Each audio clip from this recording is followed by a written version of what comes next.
Heidi, capítulo 23. Adiós, pero hasta la vuelta.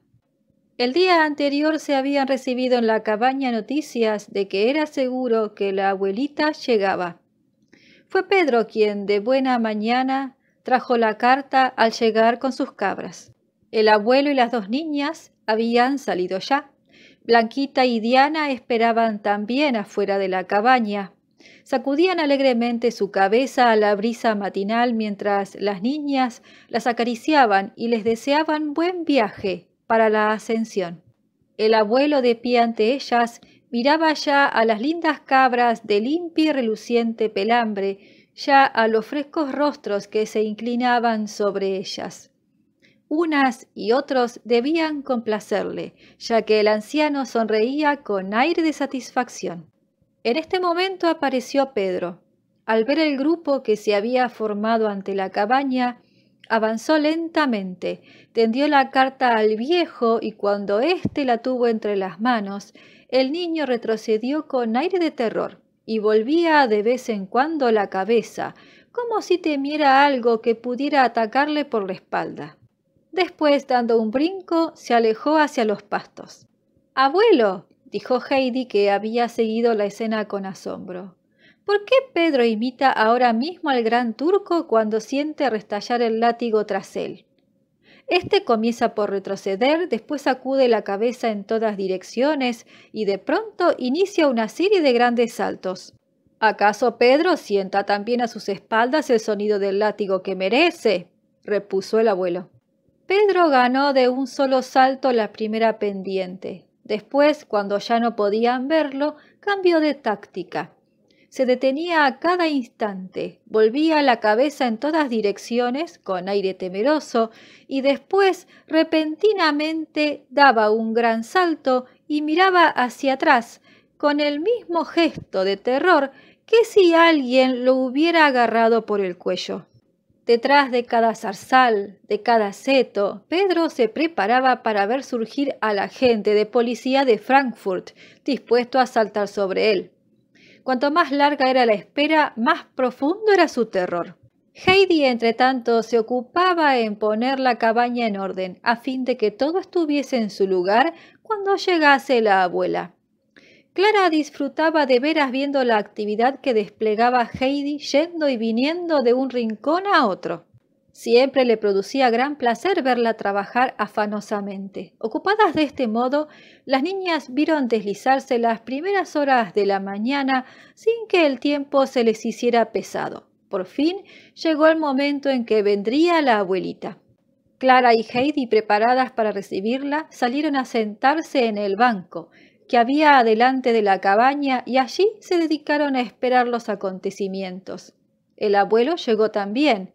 Recorriendo los alrededores, había formado un ramo de gencianas de un azul profundo, color tan vivamente realzado por los rayos del sol matinal que al verlo las niñas lanzaron una exclamación de gozo. De vez en cuando Heidi dejaba el banco para mirar a lo largo del sendero y ver si divisaba ya el cortejo de la abuelita. Al fin apareció en la parte baja de la montaña, observando el orden previsto. Delante iba el guía, después la señora Sesemann sobre su caballo blanco y por fin un mozo que llevaba un gran cesto, pues la abuelita no quería en modo alguno aventurarse por los Alpes sin haber tomado toda clase de precauciones. Los viajeros se aproximaron lentamente. Al fin ganaron la cumbre. La abuelita divisó a las niñas desde lo alto de su caballo. «¿Qué significa eso? ¿Cómo, Clara, no estás en tu sillón?», exclamó sorprendida y bajando del caballo para correr hacia la nieta. Y después de dar unos pasos enlazó las manos, diciendo con emoción: «Mi pequeña Clara, ¿eres realmente tú? Tienes las mejillas frescas y sonrosadas, hija mía». Y fue a abalanzarse sobre Clara, pero en un abrir y cerrar de ojos Heidi se levantó y ofreció el apoyo de su hombro a Clara, la cual se puso también en pie para avanzar al lado de su amiguita. La abuela se detuvo profundamente sorprendida, creyendo de momento que Heidi iba a hacerle presenciar una de sus características extravagancias. Mas, ¡oh qué sorpresa se presentó a su vista! Clara, firme y segura sobre sus pies, caminaba al lado de Heidi y sus mejillas eran tan frescas y rojas como las de las campesinas. La abuela corrió hacia ellas, riendo y llorando al mismo tiempo, rodeó con sus brazos a Clara, después a Heidi y por fin otra vez a su nieta. La alegría la ahogaba y no hallaba palabras para expresar lo que sentía. De pronto su mirada se dirigió al viejo, el cual de pie junto al banco contemplaba el grupo sonriendo de satisfacción. Enlazando el brazo de Clara al suyo, se dirigió con ella hacia el banco, lanzando continuas exclamaciones de alegría al ver que podía andar así al lado de su nietecita. Después, desligándose del brazo de Clara, estrechó fuertemente las manos del viejo. «Oh, mi buen amigo, cuánto le debemos a usted, pues esto es obra suya». «Y del bendito sol, y del aire de los Alpes», añadió el viejo sonriendo. «Y también de la buena leche de Blanquita», exclamó Clara. «Si vieras cuánto me gusta la leche de cabra y cómo me la bebo». «Ya lo dicen tus mejillas, hija mía», repuso la abuela riendo. «Verdaderamente estás desconocida. Jamás creí que te vería tan bien y tan gruesa. ¿Y cómo has crecido, Clara? Parece mentira. No me canso de mirarte. Voy a telegrafiar enseguida a mi hijo, que está en París, diciéndole que venga. Recibirá la alegría más grande de su vida». «¿Cómo podremos enviar el telegrama? Habrá usted despedido ya a los hombres, ¿no?» «Van cada uno por su parte, pero si la señora abuelita tiene prisa, haremos venir al cabrero». La señora Sesemann seguía dispuesta a enviar el telegrama a su hijo. No quería tenerlo un día más privado de la felicidad que le esperaba. El abuelo dio unos pasos y, llevándose los dedos a la boca, produjo un silbido tan agudo que despertó ecos hasta en las rocas más altas. Poco después Pedro, que conocía perfectamente esta señal, llegó corriendo y pálido de terror. Creyó que el viejo lo llamaba para presentarlo a la policía, pero tan solo le entregaron un papel en el que la abuela había escrito unas cuantas líneas. El viejo le explicó que no tenía más que bajar a Drolfly y entregar el papel en la oficina de correos, diciendo que el viejo se encargaría del pago, pues no se le podían encargar a Pedro tantas cosas de una vez. El niño se alejó con el papel en la mano y muy satisfecho al ver que no había llegado ningún policía de Frankfurt. Cuando Pedro se hubo marchado, se sentaron los demás a la puerta de la cabaña y la señora Sesemann hizo que le contaran todo lo sucedido desde la llegada de Clara. Sí, la abuelita supo cómo el abuelo había comenzado por hacer que Clara se estuviera de pie un ratito cada día, obligándola a mover las piernas suavemente, cómo se la había conducido a los prados después que el viento arrojó el sillón desde lo alto de la montaña, y cómo Clara, en su deseo de ir a ver las flores, se había decidido a dar los primeros pasos. Este relato hecho por las niñas fue muy largo, pues la abuelita las interrumpía con exclamaciones de sorpresa y no cesaba de decir: «Pero es posible, si parece un sueño. ¿Estamos todos bien despiertos? ¿Es cierto que estamos sentados ante la cabaña y que la niña de mejillas redondas y rosadas es mi pálida y débil Clara de otros tiempos?» Clara y Heidi estaban satisfechísimas de ver que la sorpresa preparada a la abuelita había surtido el apetecido efecto. El señor Sesemann, por su parte, habiendo terminado sus quehaceres en París, quiso dar una sorpresa a Clara. Una hermosa mañana, sin avisar a su madre, tomó el tren para llegar por la noche a Basilea. Al día siguiente, al amanecer, reanudó el viaje. Se sentía invadido por el inmenso deseo de volver a ver a su hija, de la cual había estado separado todo el verano. Llegó a Ragaz algunas horas después de ausentarse su madre. Se alegró mucho de saber que ésta había salido aquel mismo día camino de la cabaña. Tomó enseguida un coche que lo condujo a Mayenfeld. Allí se enteró de que en carro se podía subir a Drolfly y se hizo conducir hasta el caserío, considerando que la ascensión entera a pie era demasiado para sus piernas. El señor Sesemann no se equivocaba.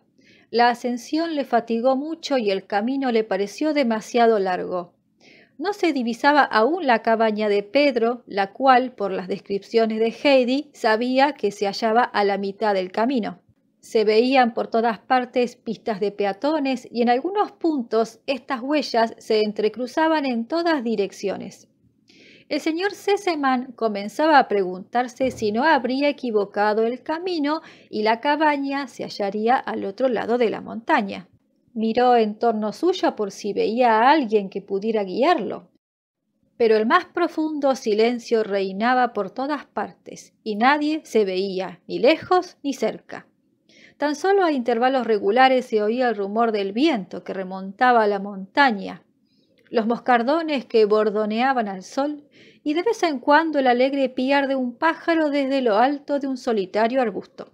El señor Sesemann se detuvo para que la brisa de los Alpes refrescara su cálida frente. De pronto vio llegar un individuo que descendía corriendo desde la cumbre de la montaña. Era Pedro con su telegrama. Bajaba por lo más escarpado del monte. El señor Sesemann apenas lo tuvo al alcance de la voz. Le dijo a gritos que se acercara. Pedro obedeció a la llamada y avanzó hacia él, temeroso, vacilante, y arrastrando un pie como si solo tuviera sano el otro. Muchacho, acércate, exclamó el señor Sesemann con voz animosa. Dime, ¿es este el camino que conduce a la cabaña en que vive el viejo de los Alpes con Heidi y a los cuales ahora acompañan unos señores de Frankfurt? Por toda respuesta, Pedro produjo un sonido ahogado, hijo del indescriptible terror que sentía. Después echó a correr y bajó toda la pendiente de la montaña dando tumbos, exactamente igual que el sillón de Clara, con la diferencia, afortunadamente para él, de que no se rompió en 1000 pedazos. El papel fue el que peor librado salió, terminando por volar de las manos de Pedro. ¡Qué salvajismo el de estos montañeses!, se dijo el señor Sesemann, creyendo que era simplemente la aparición de un extranjero lo que había producido tanto terror al muchacho de los Alpes. Después de seguir un buen rato el descenso accidentado del muchacho, el señor Sesemann reanudó la marcha. A pesar de los esfuerzos, Pedro no lograba hallar un punto de apoyo para recobrar su equilibrio y continuó rodando y dando tumbos. Pero no era esto lo más terrible de su situación. Algo mucho peor lo llenaba de pánico. No acababa de ver con sus propios ojos al policía de Frankfurt, porque Pedro no tenía la menor duda de que el viajero era el terrible personaje que tan amedrentado lo tenía. Cuando ya llegaba al fin de la pendiente, Pedro halló un matorral al cual pudo asirse y permaneció un instante tendido en el suelo para recobrar el aliento. ¡Caramba! ¡Otro!, exclamó una voz cerca de él. ¿A quién le tocará mañana caer desde lo alto del monte, rodando como un saco de patatas que ha recibido un empujón? El que hablaba era el panadero de Dorfli. Había experimentado la necesidad de interrumpir sus ocupaciones para tomar un poco de aire y fue testigo de la caída de Pedro, la cual realmente no dejaba de tener analogía con la del sillón. En un abrir y cerrar de ojos, Pedro se levantó. Nuevo motivo de terror. He aquí que el panadero sabía que el sillón había recibido un envite. Sin volver la cabeza, Pedro sintió la necesidad de volver a subir la cumbre de la montaña. Su mayor deseo en aquel instante era hallarse de nuevo en la cabaña para deslizarse inadvertidamente en su lecho donde nadie podría dar con él. En ninguna parte se creía tan seguro como en la cama. Pero las cabras estaban paciendo todavía. El viejo le había rogado que volviera cuanto antes, a fin de que el rebaño no estuviera solo durante mucho tiempo, y Pedro sentía más respeto hacia el viejo que hacia nadie. Era tanto el miedo que le tenía que jamás habría osado desobedecerle en lo más mínimo. Continuó, pues, su camino, pero sin correr. El accidente del que acababa de ser víctima no podía menos de tener sus consecuencias, y el pastor cojeaba y gemía al reanudar la marcha. Poco después de su encuentro con Pedro, el señor Sesemann llegó a la primera cabaña. Seguro entonces de ir por aquel camino, halló nuevas energías para reanudar la marcha, y después de una larga y penosa ascensión, llegó al tan deseado fin. Ante él se hallaba la cabaña tras la cual los viejos abetos balanceaban sus sombrías copas. El señor Sesemann recorrió con verdaderos ánimos el trozo final del sendero, gozando de antemano con la sorpresa que recibiría su hija. Pero ya había sido visto y reconocido desde lejos, y era él quien iba a recibir una sorpresa que estaba muy lejos de esperar. Cuando ganó la cima del monte, vio que dos personas iban a su encuentro. Una de ellas era una robusta, joven de cabellos rubios y tez sonrosada que se apoyaba en los brazos de Heidi, cuyos ojos lanzaban destellos de alegría. El señor Sesemann, desconcertado, se detuvo y contempló fijamente el grupo que se aproximaba. Después, súbitamente, las lágrimas brotaron de sus ojos. ¿Qué recuerdos llenaban su corazón? Así había él conocido en otro tiempo a la madre de Clara, la rubia joven de frescas y sonrosadas mejillas. El señor Sesemann no sabía si soñaba o estaba despierto. «Papá, ¿no me conoces?», exclamó Clara resplandeciente de alegría. «¿Tan cambiada estoy?». El señor Sesemann se abalanzó hacia su hija y la estrechó entre sus brazos. «Sí, estás muy cambiada, pero ¿es cierto lo que veo? ¿Puede ser real?». Y el venturoso padre dio un paso atrás para cerciorarse de que su hija no era una visión que iba a desaparecer de su vista. «¿Eres tú, Clarita? ¿Eres realmente tú?», repetía sin dejar de contemplarla. Después rodeó a su hija con sus brazos y volvió a mirarla como si no pudiera creer que la niña que estaba ante él fuera verdaderamente su hija Clara. La abuela llegó enseguida, deseosa de presenciar la alegría de su hijo. «Bien, hijo mío, ¿qué te ha parecido?», exclamó acercándose. «Tú me reservabas una sorpresa, pero la que acabas de recibir es aún mucho más grande, ¿verdad?». Y la feliz madre estrechó las manos de su hijo. «Ahora, hijo mío», añadió, «ven a saludar al abuelo, que es el bienhechor de todos». «Cierto, y también es preciso que salude a mi amiguita Heidi», dijo, tendiendo la mano a la niña. «¿Qué? ¿Siguen siendo los Alpes el secreto de la salud?». «Pero no hace falta preguntarlo. Estás tan fresca como una flor silvestre. Me alegro de veras, hija mía, muy de veras». Heidi, llena de gozo, contemplaba con ojos brillantes al amable señor Sesemann. Había sido tan bueno con ella. La idea de que los Alpes le reservaban una tan inmensa alegría conmovía su corazón infantil. La abuela condujo entonces a su hijo al lado del viejo de los Alpes, le estrechó la mano y el señor Sesemann expresó al buen hombre su profunda gratitud por la sorpresa que había recibido al ser testigo del estupendo milagro. La abuela, que conocía todos los detalles del acontecimiento, les dejó hablar a su gusto y se fue a hacer una nueva visita a los añosos abetos. Una nueva sorpresa la aguardaba al pie de los árboles. Allí donde las ramas dejaban un espacio libre, resplandecía un montón de magníficas gencianas de un azul purísimo, tan frescas y hermosas como si hubieran nacido allí. Enlazó las manos con gestos de admiración. «¡Qué delicioso! ¡Qué hermosas flores! Heidi, hija mía, ven aquí.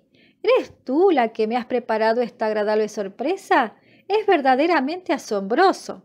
Las dos niñas acudieron. «No, no he sido yo», dijo Heidi, «pero sé quién lo ha hecho.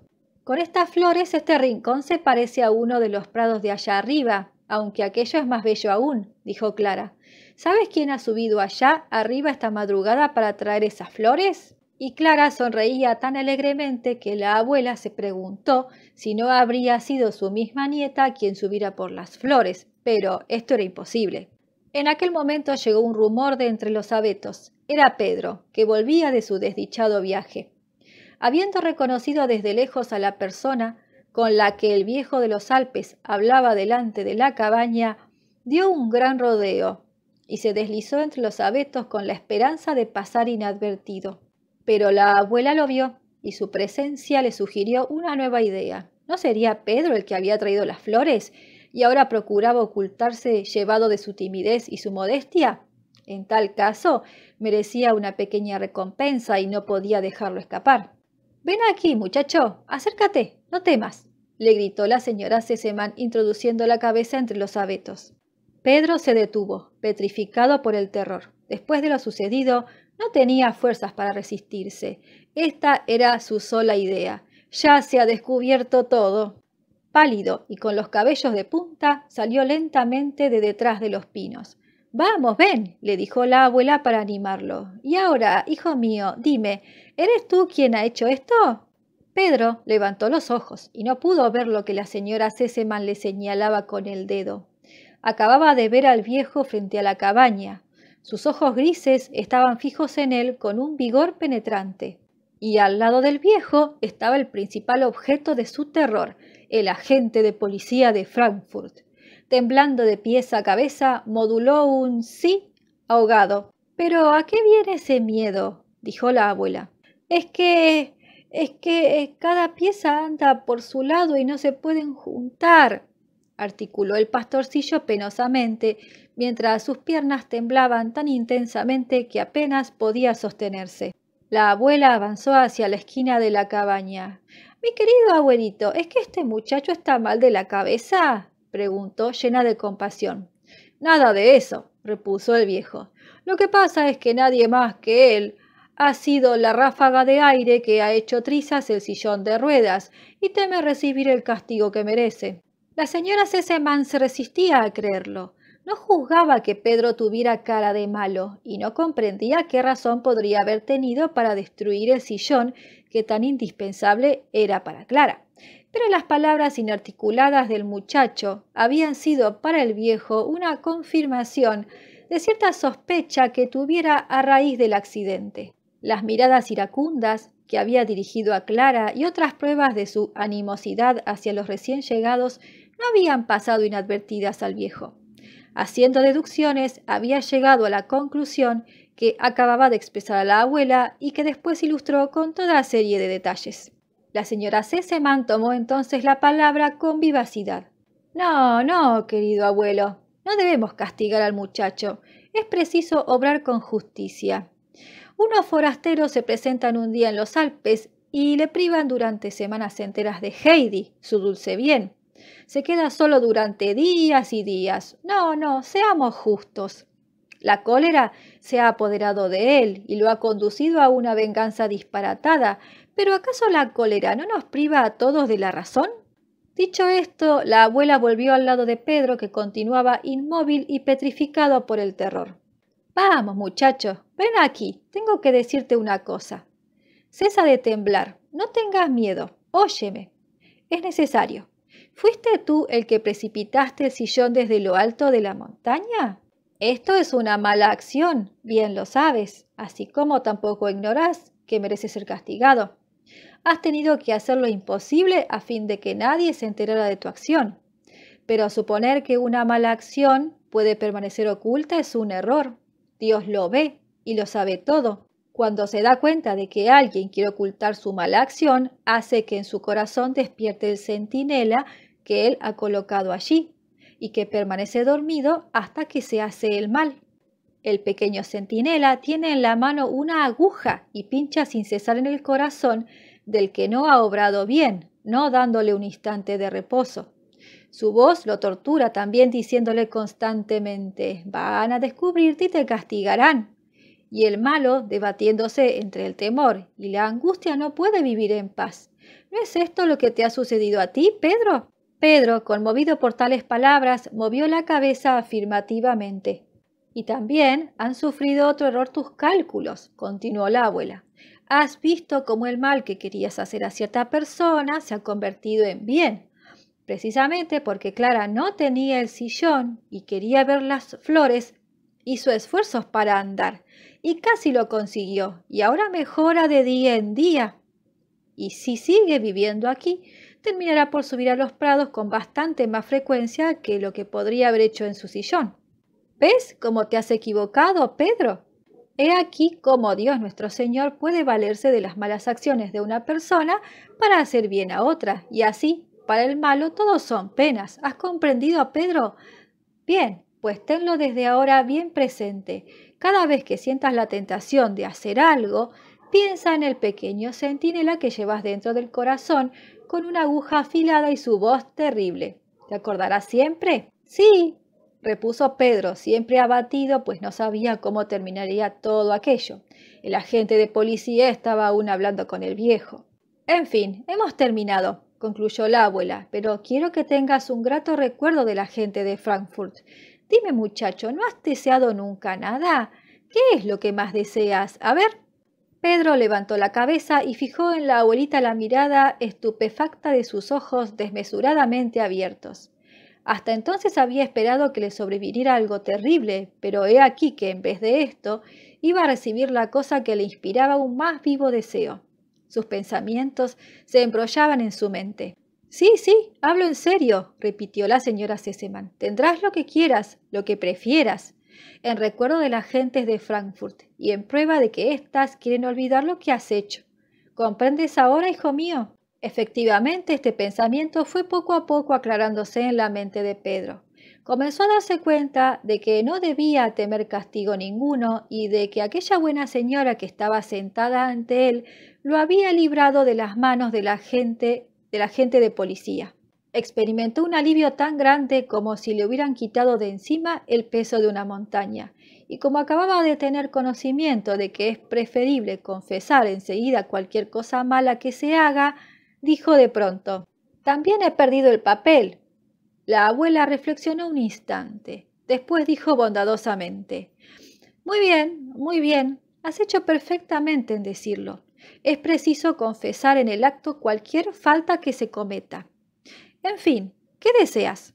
Pedro podía pedir cualquier cosa con la seguridad de que la obtendría, pero por sus ojos pasaron todas aquellas lindas cosas de la feria de Mayenfeld que estuvo contemplando durante 3 horas y que le habían parecido muy lejos de su alcance, pues la fortuna de Pedro jamás pasó de una moneda de 5 céntimos, y los objetos tan ávidamente contemplados costaban por lo regular el doble. Había allí lindos látigos rojos que serían muy útiles para las cabras. También vi unos cuchillos de hoja curva, con la ayuda de los cuales se podían hacer muchas cosas con las varas de avellano. Pedro se sumió en una profunda meditación pensando qué sería preferible, si el látigo o el cuchillo, pero no sabía por qué decidirse. Al fin tuvo una idea luminosa que le permitiría reflexionar hasta la próxima feria. 10 céntimos, repuso con decisión. La abuela sonrió. No es deseo exagerado. Bien, ven aquí. Sacó su bolsillo y de él una moneda de plata, a la que aún añadió 2 piezas de 10 céntimos. Ahora hagamos un cálculo, continuó. Oye lo que voy a explicarte. Este dinero vale por tantas veces 10 céntimos como semanas tiene el año. Así pues, cada domingo podrás gastar 10 céntimos. ¿Durante toda la vida?, preguntó Pedro ingenuamente. Esta vez la señora C. se mantuvo tal arrebato de hilaridad que su hijo y el viejo dejaron de hablar para ver lo que sucedía. Veo que me has entendido. Te dedicaré una cláusula en mi testamento. Ya recibirás la noticia. A Pedro, el cabrero, 10 céntimos semanales mientras viva. El señor Sesemann, sonriendo, dio su conformidad. En cuanto a Pedro, dirigió una mirada a la abuela para asegurarse de que era verdad lo que se le ofrecía, y después exclamó «gracias» y echó a correr esta vez sin perder el equilibrio. No era el terror el que ahora lo empujaba, sino una felicidad que no había sentido en toda la vida. Habían concluido sus sufrimientos. Tenía asegurados 10 céntimos por semana durante toda su vida. Más tarde, cuando todos estaban reunidos después de comer ante la cabaña y se hablaba de las cosas más diversas, Clara se apoderó de una mano de su padre, que mostraba una animación cada vez más gozosa, y le dijo: «Oh, papá, si supieras lo que el viejo ha hecho por mí, nunca lo olvidaré. Estoy pensando cómo podríamos pagar al abuelo siquiera la mitad de lo que ha hecho por mí». «Lo mismo pensaba yo, hija mía», repuso el padre. «Ya he pensado lo que podríamos hacer para expresarle nuestra gratitud».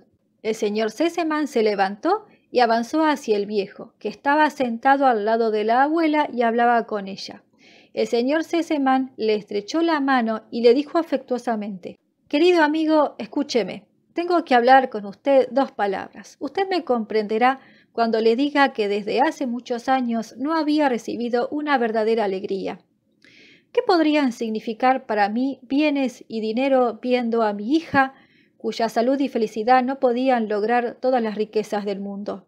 Con ayuda de Dios, usted es quien ha devuelto a mi hija la alegría y la salud. Dígame, pues, ¿cómo puedo testimoniar mi gratitud? Pagarle lo que ha hecho por nosotros es imposible, pero todo cuanto tengo está a su disposición. Hable, amigo mío, ¿qué puedo hacer? El viejo había escuchado sin pronunciar palabra al feliz padre con una sonrisa de satisfacción. Puede estar seguro, señor Sesemann, de que yo participo de la alegría que la cura de su hija le ha proporcionado, y ello me compensa sobradamente de las molestias que me he tomado, dijo el viejo con su firmeza habitual. Mucho agradezco al señor Sesemann sus ofrecimientos, pero no quiero nada. Mientras viva tendré lo suficiente para la niña y para mí. Solo tengo un deseo, conseguido el cual mi felicidad sería completa.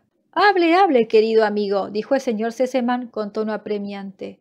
Soy viejo, continuó el abuelo, y ya no viviré mucho tiempo, pero cuando muera no podré dejar nada a Heidi. La muchacha no tiene a nadie en el mundo. Si el señor Sesemann me promete que ella no necesitará ir a buscar el pan a casa de personas extrañas, me pagaría sobradamente lo que yo haya podido hacer por su hija. Eso no hacía falta que usted lo dijera, querido amigo, exclamó el señor Sesemann. La niña es como nuestra. Pregunte a mi madre y a mi hija. Mientras ellas vivan no faltará nada a Heidi. Sin embargo, si esto puede tranquilizarle, amigo mío, he aquí mi mano.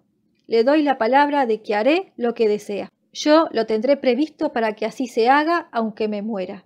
Pero oiga otra cosa. Es indudable que esta niña no puede vivir lejos de su casa. Hemos podido comprobarlo. Pero tiene contraídas algunas amistades. Yo conozco a una persona en Frankfurt que en este momento está poniendo en orden sus cosas para poderse marchar a descansar durante el resto de su vida. Hablo de mi amigo el doctor, que vendrá aquí este año para pediros consejo respecto a su instalación en esta comarca, y que en compañía de ustedes se siente mejor que en la de cualquier otra. Por lo tanto, la niña tendrá cerca de ella 2 personas que la cuiden, y las 2 pueden vivir aún mucho tiempo. Dios lo quiera, dijo la abuela. Y para expresar su asentimiento a las palabras de su hijo, estrechó larga y cordialmente la mano del viejo. Después echó los brazos al cuello de Heidi y le dijo: «¿Y tú, querida Heidi? ¿Has de decir también qué es lo que deseas? Veamos, ¿no desearías ver cumplida alguna cosa?» «Oh, sí, una», repuso la niña con ojos brillantes de gozo. «Dime cuál es». «Me gustaría tener mi cama de Frankfurt, con sus 3 grandes almohadas y la gruesa colcha. Entonces la abuelita de la cabaña tendría alta la cabeza y podría respirar bien. También la colcha le daría suficiente calor y le evitaría tener que acostarse con el chal puesto en las noches frías». Heidi, en su entusiasmo, había dicho esto sin respirar. «Oh, hija de mi alma», exclamó la abuela emocionada. «Haces bien en recordarme a la pobre anciana. La alegría le hace a uno olvidarse de las cosas que siempre deberían tenerse presentes. Sin embargo, cuando Dios nos proporciona alguno de estos grandes placeres, deberíamos pensar ante todo en los que pasan tantas privaciones. Vamos a telegrafiar enseguida a Frankfurt. Hoy mismo la señorita Rottenmeier mandará embalar el lecho y en 2 días puede estar aquí. Así la abuelita dormirá bien, si Dios quiere». Heidi, henchida de gozo, comenzó a dar saltos en torno de la abuela de Clara, mas de pronto se detuvo para decir: «¿Es necesario que vaya enseguida a ver a la abuelita? Se enojará si estoy tanto tiempo sin visitarla». Heidi no podía retrasar el momento de llevar la feliz noticia y recordó los temores que la anciana mostró durante la última visita que le hizo. «No, no, Heidi, ¿en qué estás pensando?», dijo el viejo. «Cuando hay visita uno no puede dejarla así como así». Pero la señora se puso de parte de Heidi. «Querido amigo», dijo, «esta niña no comete obrando así un error tan grande. Hace ya muchos días que la anciana se ve privada de ella por nuestra causa. Vamos todos juntos. Yo esperaré allí mi caballo para ir enseguida a telegrafiar a Frankfurt diciendo que manden la cama. ¿Qué te parece, hija mía?». Hasta entonces el señor Sesemann no había tenido ocasión de exponer sus proyectos. Por lo tanto, rogó a su madre que se sentara un poco y esperase para realizar sus planes a que hubiera expresado sus propias intenciones. Ante todo, Se había propuesto dar con su madre una pequeña vuelta por Suiza para reunirse después con Clara y realizar junto a ella el más encantador de los viajes. Mas para eso era preciso aprovechar los hermosos días de las postrimerías del verano. Tenía pensado pasar la noche en Drfli para volver al día siguiente a la montaña en busca de Clara e ir después a Ragaz para reunirse con su abuela. Inmediatamente emprenderían el proyectado viaje. Clara se impresionó ante el anuncio de una partida tan súbita, pero también tenía muchos placeres en perspectiva y por otra parte no había que dejarse dominar por la tristeza. La abuela se había puesto ya en pie y tomando a Heidi de la mano, iniciaron la marcha. De pronto se volvió. «¿Qué vamos a hacer, Clara?», exclamó con inquietud, comprobando que el descenso sería demasiado largo para ella. Pero el viejo había ya tomado en brazos, como acostumbraba a hacer, a la enfermita, y seguía a la abuela, la cual al verlos hacía gestos de aprobación. Tras ellos iba el señor Sesemann. Heidi no cesaba de dar brincos y más brincos en torno de la abuela, mientras ésta le hacía toda clase de preguntas sobre la otra abuelita para enterarse de cómo vivía y de cómo iban las cosas en su casa, sobre todo en invierno, cuando tanto frío hacía en la montaña. Heidi respondió minuciosamente a todas las preguntas. Explicó a la abuelita que la otra abuela temblaba de frío en su rincón, donde permanecía encogida. Detalló también lo que la pobre vieja tenía y sobre todo lo que temía. La señora Sesemann escuchaba con vivo interés todo lo que la niña le contaba. Al fin llegaron a la choza del cabrero. Brígida estaba en aquel momento tendiendo al sol una de las dos camisas de Pedro, a fin de que éste pudiera cambiársela cuando la que llevaba estuviera demasiado sucia. Al ver a la gente que llegaba, se apresuró a entrar en la choza. «Ya se van todos, madre», dijo, «parece que vayan en procesión. El viejo los acompaña y lleva a la niña enferma». «¿Es verdad eso?», suspiró la abuela. «Así pues también va Heidi con ellos. Si viniera aunque solo fuera para darme la mano. Si pudiera tenerla a mi lado aunque solo fuera un instante». En ese momento la puerta se abrió de pronto y en 2 saltos Heidi se plantó al lado de la abuela y se arrojó en sus brazos. «Abuelita, abuelita, me mandan la cama de Frankfurt, las 3 almohadas y la gran colcha. Dentro de 2 días estará aquí. La abuelita de Frankfurt me lo ha ofrecido». Heidi dijo estas palabras atropelladamente, deseosa de ver el efecto que causaban a la abuela de la choza. Esta sonrió, pero dijo con una sombra de tristeza: «Oh, cuán buena debe de ser esa dama. Debía alegrarme de que te protegiera, pero me queda tan poco tiempo de vida». «¿Qué es eso? ¿Qué es eso?», preguntó una voz amistosa cerca de la anciana, en tanto que la señora Sesemann, que lo había oído todo, estrechaba su mano. «No, no, no se trata de eso». Heidi continuará al lado de la viejecita para seguir alegrando su vida. Nosotros queremos también volver a ver a la pequeña, pero ya vendremos en su búsqueda. Vendremos anualmente a los Alpes, pues tenemos razones para renovar en este sitio nuestra acción de gracias a Dios, que tan gran milagro ha realizado nuestra hija.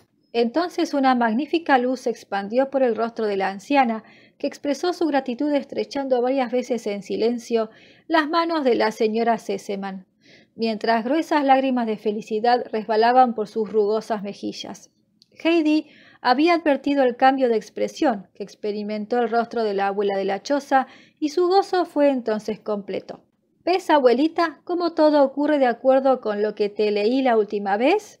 ¿Verdad que la cama de Frankfurt te gustará mucho?» «Sí, hijita. Oh, cómo se acuerda el señor de mí todavía», repuso la anciana con profunda emoción. «¿Cómo es posible que haya gente tan buena que se preocupe de una pobre vieja y le haga tanto bien? Nada fortifica tanto nuestra fe en Dios como ver que hay gentes tan bondadosas que se compadecen de una pobre vieja como yo». «Mi buena viejecita», repitió la señora Sesemann, «ante Dios todos somos igualmente miserables y tenemos la misma necesidad de Él. Ahora le decimos a usted adiós, hasta la vuelta.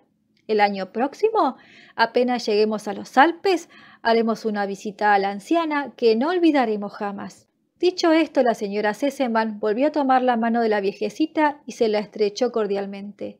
Pero no se fue enseguida. como era su intención, pues la anciana no cesaba de dar muestras de gratitud pidiendo para su bienhechora y para todos los de su casa la bendición de Dios. Finalmente el señor Sésema y su madre continuaron el descenso hacia el valle, mientras el viejo reanudaba con Clara el camino de la cabaña y Heidi danzaba en torno de ellos ante la perspectiva de lo que la anciana iba a obtener. A la mañana siguiente, Clara lloró mucho al despedirse de aquellos Alpes donde había pasado los mejores días de su vida. Pero Heidi la consoló diciéndole: «Pronto llegará de nuevo el verano y entonces volverás. Esta vez podrás andar desde el primer día y subiremos todas las mañanas a los prados con las cabras para ver las flores y esta hermosa vida renacerá». Como estaba convenido, el señor Sesemann subió a buscar a su hija. Se quedó un rato hablando con el abuelo, al que aún tenía algunas cosas que decir. Clara enjugó sus lágrimas, un tanto consolada por las palabras de Heidi. «Di otra vez adiós al abuelo de mi parte y a todas las cabras, especialmente a Blanquita. Oh, quisiera poder hacer un regalo a Blanquita. Ella ha contribuido mucho a mi curación». «¿Puedes hacerle uno?», replicó Heidi. «Mándale un poco de sal. Ya sabes lo que le gusta tomarla de manos del abuelo por las noches». El consejo complació a Clara. «Oh, entonces le mandaré de Frankfurt 100 libras de sal», exclamó gozosamente. «También quiero que tenga ella un buen recuerdo de mí». En este momento el señor Sesemann hizo una seña a las niñas, pues era hora de partir. El caballo blanco de la abuela había subido en búsqueda de Clara, que ya no tenía necesidad de la silla de manos. Heidi avanzó hasta el extremo de la meseta y desde allí estuvo diciendo adiós con la mano a Clara hasta que caballo y amazona se hubieron perdido completamente de vista. La cama ha llegado de Frankfurt y la abuela duerme en ella tan bien todas las noches que pronto recobrará las fuerzas perdidas. La abuela de Frankfurt no ha olvidado el crudo invierno de los Alpes y ha enviado a la choza del cabrero un gran fardo de abrigos para que la anciana pueda arroparse bien y no tenga que permanecer en un rincón temblando de frío. En Dorfli va a construirse una magnífica casa. El doctor ha llegado y se ha instalado provisionalmente en su antiguo alojamiento. Aconsejado por su amigo, ha comprado el edificio en que el viejo de los Alpes y Heidi han pasado el invierno. Es una magnífica casa señorial, como puede comprobarse por su gran sala provista de una hermosa chimenea y por las decoraciones artísticas de los azulejos. El doctor hizo reparar para su uso esta parte del edificio. El otro lado será dispuesto para que pasen el invierno en él el viejo y su nieta, pues el doctor sabía que el abuelo era un hombre que gustaba de la independencia. Detrás se construirá un pequeño establo de sólidos muros, donde Blanquita y Diana pasarán cómodamente los inviernos. El doctor y el viejo de los Alpes son cada día más amigos. Cuando ambos recorren la obra para ver sus progresos, sus conversaciones regularmente se refieren a Heidi, pues el mayor placer de uno y otro lo constituye el pensar que vivirán bajo el mismo techo que la niña. «Mi querido amigo», decía finalmente el doctor de pie ante el viejo de los Alpes, «usted debe ver las cosas como son. Comparto con usted toda la alegría que nos procura la pequeña, como si yo fuera, después de usted, su más próximo pariente. Por lo tanto, quiero también compartir los deberes de preocuparme de su porvenir. Así tendré también derecho a ella y podré esperar que me cuide en los últimos días de mi vida, lo cual ha de constituir mi mayor placer. A cambio de esto, todo lo mío será para ella, por lo cual tanto usted como yo podremos abandonar tranquilamente este mundo». El viejo estrechó la mano del doctor. No pronunció palabra, mas su amigo pudo leer en sus ojos la emoción y la alegría profunda que acababa de causarle. Durante esta conversación, Heidi y Pedro estaban cerca de la abuela de la choza. Una tenía tanto que contar y el otro tanto que escuchar que no hallaban ocasión de separarse de la abuela. Heidi contaba a ésta todo cuanto durante el verano había ocurrido en los Alpes, ya que entonces muy pocas veces pudo bajar a la choza del cabrero. De los tres no habría podido decirse cuál era el más feliz, ya fuera porque nuevamente estaban juntos, ya por los acontecimientos maravillosos que se habían desarrollado. Pero el rostro de Brígida expresaba, si cabe, una alegría mayor aún, pues con la ayuda de Heidi había logrado desembrollar la historia de los 10 céntimos perpetuos. Sin embargo, la abuela puso fin a la conversación diciendo: «Heidi, léeme uno de esos cantos de acción de gracias. Me parece que no debía hacer otra cosa que alabar y bendecir a Dios por el bien que nos ha hecho».